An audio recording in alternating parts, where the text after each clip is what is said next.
Welcome to Russian History Retold, Episode 313, Sergei Witte.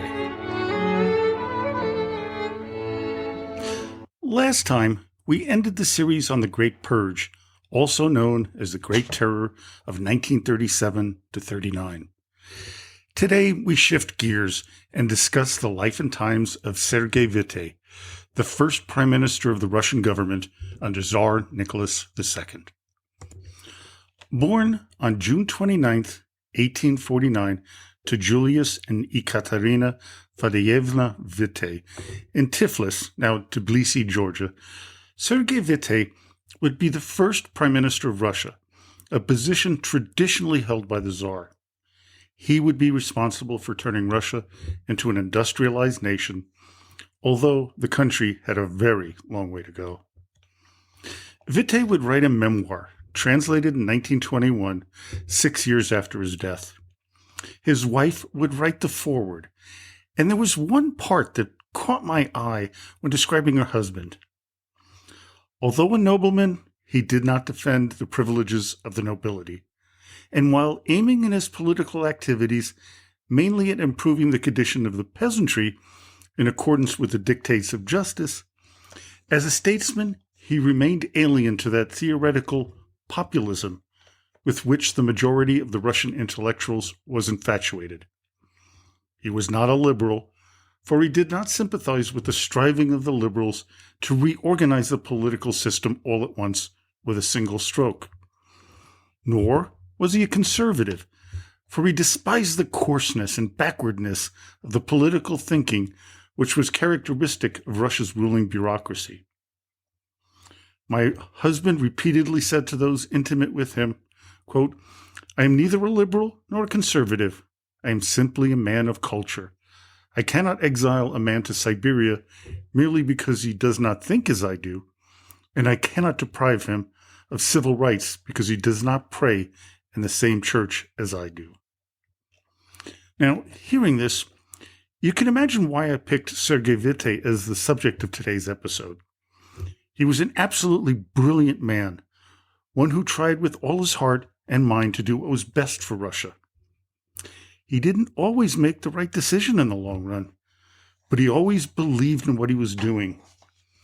Witte would serve two Tsars, Alexander III and his son Nicholas II. His heritage suggested a life as a nobleman, but he aspired to become a theoretical mathematics professor. Witte's parents were not too keen on his career choice, so he decided to work in the new railway system that was beginning to grow in Russia. Eventually, he made it up the ladder, only to fall from grace when a deadly wreck occurred on the Odessa railways in late 1875. Many lives were lost, and Witte was arrested and sentenced to 4 months in prison. Despite being sentenced, Sergei continued to manage the railroad and did a stellar job guiding supplies to Russian troops during the Russo-Turkish War of 1877 to 78. His performance caught the eye of Grand Duke Nicholas Nikolaevich, Alexander II's brother. Because of this, his sentence was commuted to 2 weeks. Afterward, he accepted a position in St. Petersburg, where he published an influential paper entitled Principle of Railway Tariffs for Cargo Transportation. Then, he got into an argument with Tsar Alexander III's staff about the dangerous use of 2 locomotives to shuttle the Tsar and his family around at breakneck speeds. Sergei's warnings proved to be prophetic, as an incident known as the Borky train disaster occurred on October 29, 1888. The train transporting the Tsar and his family did indeed derail, as Witte predicted, killing 21 people and almost costing the Tsar his life. In this incident, Tsar Alexander III showed his incredible strength in holding up the ceiling of his car and letting his family escape. After an official inquiry, Sergei Witte was promoted to Director of State Railways.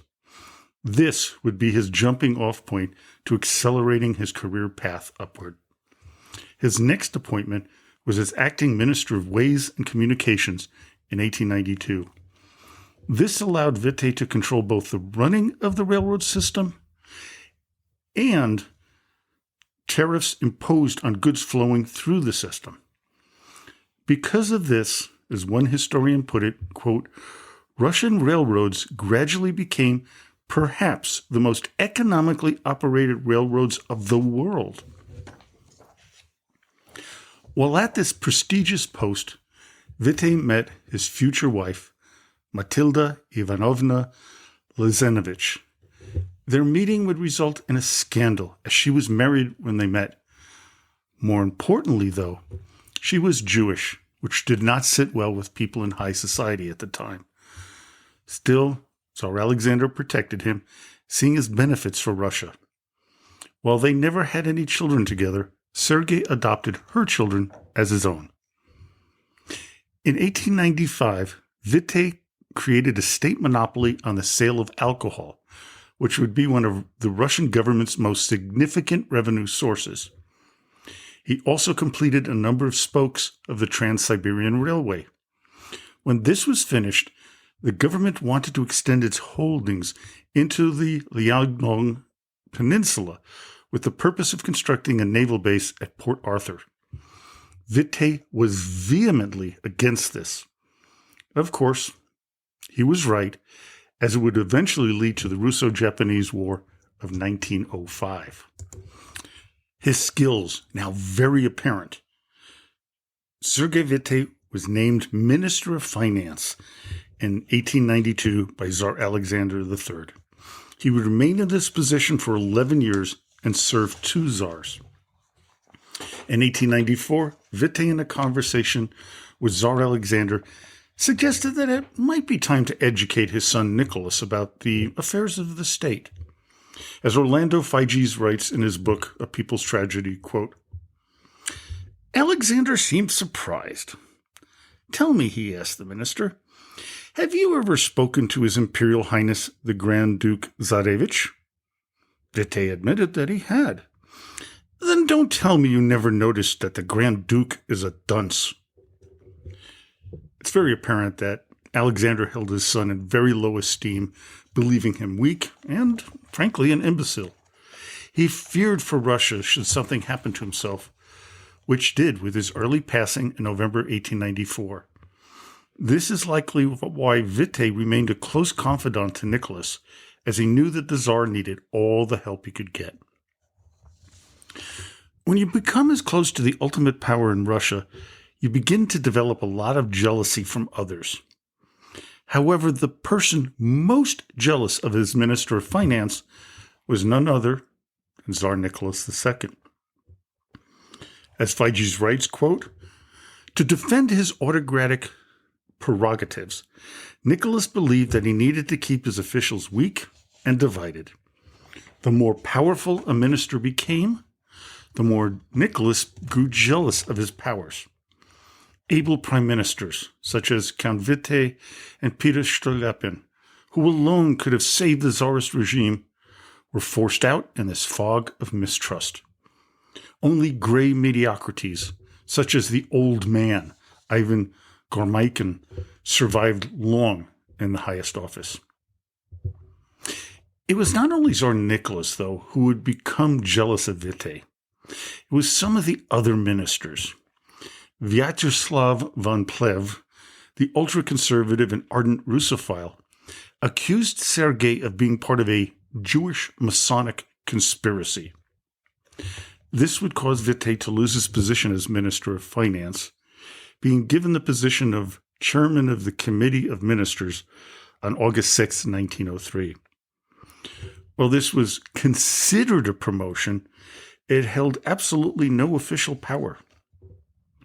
Some historians, though, believe that Witte resigned from the position of Minister of Finance because of his fervent opposition to Nicholas's Korean policy. After von Plehve was assassinated in July 1904, Witte slowly returned to the government. This time, it was in a very different position.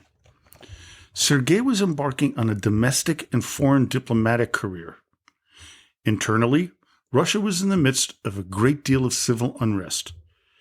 The ineffectual Tsar Nicholas and his cadre of sycophants as ministers were unable to turn the heat down. Enter Sergei Witte. I have a little personal detour here. My grandfather, William Schaus, was a world-class violinist at the time and was offered a position with the Moscow Philharmonic in 1904. His mother told him that he must refuse what amounted to a major promotion, as Russia was far too unstable and safe. Instead, he went to Trier, where my father would be born in 1921. One of the most important focuses of Witte's career was keeping Russia together. He knew that there were immense pressures on the autocracy to break the country apart. As Sergei writes in his memoirs, quote, "This flood of revolutionary pressure is made more dangerous in Russia by the fact that 35% of the population consists of non-Russian conquered nationalities." Anyone who has intelligently read recent history knows how difficult the development of nationalism in the past century has rendered the task of welding together heterogeneous national elements into a uniform body politic. In 1905, the border provinces were clearly taking advantage of the weakening of central Russia to show their teeth. They began to retaliate for the age-long injustices that had been inflicted upon them. They were ardently waiting for what appeared to them as their deliverance from the Russian yoke. For this situation, we alone were to blame. We failed to perceive that since the days of Peter the Great, and especially since the reign of Catherine II, we had not been living in Russia, but in the Russian Empire. Our border provinces will never put up with the policy of ruthless Russification. The Georgians, Armenians, Tatars, they wanted autonomy, all longed for the annihilation of the system of deliberate oppression that embittered their existence. Another episode that brought great pain to Witte was the January 9th, 1905 slaughter during the peaceful protest led by Father Capone. As Sergei saw it, quote, "From my balcony, I could see a large crowd moving along the Kamенно-Ostrovsky Prospect. It contained many women and children. Before 10 minutes had passed, shots resounded in the direction of the Troitsky Bridge. A bullet whizzed past my head. Another one killed the porter of the Alexander Lyceum. I saw a number of wounded being carried away from the scene in cabs, and then a crew running in disorder, with crying women here and there. I learned afterwards that it had been decided not to allow the marchers to reach the palace square, but apparently instructions were not issued in time to the military authorities. There was no one present to speak to the workers and make an attempt to bring them to reason. The troops fired rashly and without rhyme or reason. There were hundreds of casualties, and the revolutionists triumphed. The workers were completely alienated from the Tsar and his government." Interestingly, Sergei Witte paid Father Capone 500 rubles out of his own pocket to leave Russia, hoping this would help diffuse the situation. Witte, along with several other more enlightened ministers, suggested that Nicholas and the Russian government put out statements of understanding of the people's plight. Of course, the Tsar was against that idea and instead condemned the revolutionaries and banned further agitation, strikes, and talk of creating a constitution. While Nicholas thought that this was going to be the end of it, obviously it was not. Pressure began to mount on the Tsar to give in to the idea of a Duma and work towards a constitutional monarchy. Then came the Russo-Japanese War. As I mentioned earlier, Witte was against war as he believed, and rightfully so, that it would be economically and politically devastating for Russia and the Tsar. This was certainly the case regarding the Russo-Japanese War. Nicholas believed that a quick victory over the so-called inferior Japanese, a belief that shows off his feeling of Russian superiority over other non-European peoples. Witte had this to say in his memoir, quote, "At heart, His Majesty was for an aggressive policy, but, as usual, his mind was a house divided against itself. He kept on changing his policy from day to day. He became involved in the Far Eastern adventure because of his youth, his natural animosity against Japan, and, finally, because of a hidden craving for a victorious war. Suffice it to say that he alone is to be blamed for that most unhappy decision." With Russia losing the war badly, Nicholas decided to send Witte to Portsmouth, New Hampshire, to negotiate a ceasefire deal. This would be one of the very few brilliant decisions that the Tsar would make. The Treaty of Portsmouth was nothing short of a spectacular win for the Russians and an equally astonishing loss for the Japanese. Russia lost almost nothing, and the Japanese gained almost nothing as well. What it did do internationally would show that Russia was a paper tiger, and its prestige would suffer greatly, although none of that was Witte's fault. The loss in the war, regardless of the favorable treaty, was a disaster for the Tsar's reputation. While many knew what would save the monarchy, Nicholas was unable to understand why it was necessary to give any power to anyone else. Add to it, his wife Alexandra kept telling him that Russia was his, and he didn't need to listen to his ministers. What they were begging the Tsar to do was agree to create a working Duma and not a consultative one that actually had the power to clean up the mess Russia was becoming. Between January and October of 1905, things were so bad that the Russian government had to suppress over 2,700 peasant uprisings. One riot in Odessa had been going on for 2 weeks. The military was sent in, and over 2,000 people were massacred, with over 3,000 wounded. At the same time, a mutiny had occurred on the battleship Potemkin. All over the Russian Empire, outbreaks of violence were met with military retaliation. The nation was teetering on complete collapse. Witte was asked by a large number of the Tsar's ministers to do something. Nicholas was finally forced to allow Sergei to meet with him at the Winter Palace on October 9th, 1905. In no uncertain words, the Tsar was told that he was, to quote Figes, "The country was on the verge of a cataclysmic revolution that would sweep away 1,000 years of history. The Tsar had 2 choices: either appoint a military dictator or introduce major reforms." Witte outlined the needed reforms in a memorandum arguing for a manifesto, which he had brought with him: the granting of civil liberties, a constitutional order, cabinet government, and a legislative Duma elected on a democratic franchise. Nicholas refused until his uncle, Grand Duke Nikolai, pointed a gun at his own head and threatened to shoot himself if Nicholas did not sign the manifesto. The Tsar signed the papers on October 17, 1905, with little real intention of following through on all the promises. He felt that, as wise as Witte was, he was only a businessman and a former railway clerk. Well, the people celebrated all over Russia, believing that a new Russia was upon them. They would be sorely disappointed over the following years. Sergei Witte struggled to form a government with experienced and wise men, almost all of whom rejected the offer. The liberals that Witte believed fervently would help steer Russia into a safer and more prosperous direction did not believe he would be successful. Sergei had to admit to the men that he could not guarantee that Tsar Nicholas II would carry out any laws they passed and reforms that they would suggest.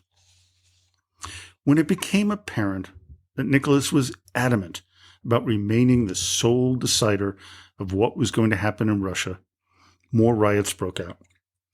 In response, those loyal to him created a group known as the Union of the Russian People and, quote, anti-liberal, anti-socialist, and above all, anti-Semitic. They then formed a group known as the Black Hundreds, a paramilitary organization with about 300,000 members. While they did go after radicals, their main focus was on Jews. Over 690 pogroms were aimed at Jews throughout Russia, with over 3,000 being murdered. Witte ordered an investigation and found out that the local police were not only supplying the Black Hundreds with weapons and aid, but they were also helping them root out Jews who were in hiding. Sergei ordered that one of the police chiefs be prosecuted. Tsar Nicholas stepped in and protected him. By 1906, Witte had lost all influence with the Tsar due to his insistence in providing everyone with protection from violence promoted by the government. It got even worse for Sergei, as in January 1907, a bomb was found planted in his home. The Okhrana, the Tsarist secret police, had been involved in that attempted assassination. On March 13th, 1915, Sergei Witte died of a brain tumor at the age of 65. Many have praised him as, quote, the only talented person in the government. Some have blamed him for destroying the monarchy, an accusation I have a really, really hard time backing. Had Nicholas II listened to his reforms, the Bolsheviks likely never would have come to power. The Romanov line would have likely followed that of the British monarchy. Before we go, as I've mentioned before, I think, I'll be speaking at an online conference entitled Intelligent Speech 2025. Deception, lies, fakery, fraudulence, and forgery. This is what Intelligence Speech 2025 will be bringing you. My talk will be on Russian paranoia and how it leads to the lies and deception that color the Russian government today. The conference will take place on February 8th, 2025, and if you act now, you'll get the early bird price of a very reasonable $20. But we also have a special offer for listeners of this podcast. When you buy your ticket, enter promo code RULER at checkout to receive an additional 10% off the already discounted ticket price. I mean, you got to see the content. It's podcasters from all over the world. They're just spectacular information. So you go to intelligentspeechonline.com to get your tickets today. Well, I hope you enjoyed today's episode. Join me next time when we begin a 2-part series on the Cossacks. So, until next time, до свидания и спасибо за внимание.